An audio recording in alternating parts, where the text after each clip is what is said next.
Après plus de 30 ans dans la fabrication, le développement du port de libre-échange de Hainan a gagné du terrain ces dernières années. Au cours des 3 seules dernières années, Hainan a connu une augmentation de plus de 700 000 nouvelles entités de marché, dépassant la somme des 30 dernières années. L'économie de la province a réduit sa dépendance à l'égard de l'immobilier. L'investissement industriel est passé de moins de 40% à plus de 60%.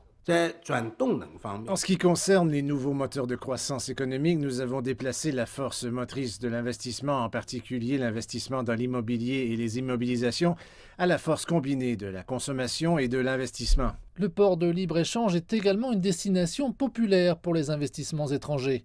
Les statistiques indiquent que l'an dernier, plus d'1 millier d'entreprises à capitaux étrangers ont nouvellement été créées, près de 3 fois plus qu'en 2019.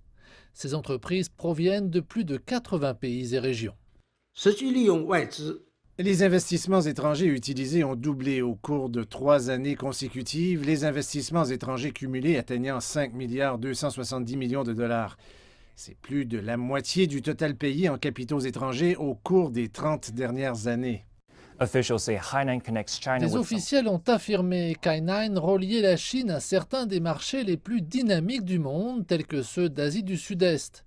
On peut affirmer que la province du Hainan se situe à l'intersection de l'économie à double circulation de la Chine, une stratégie qui cherche à renforcer le marché intérieur tout en restant largement ouverte au marché étranger.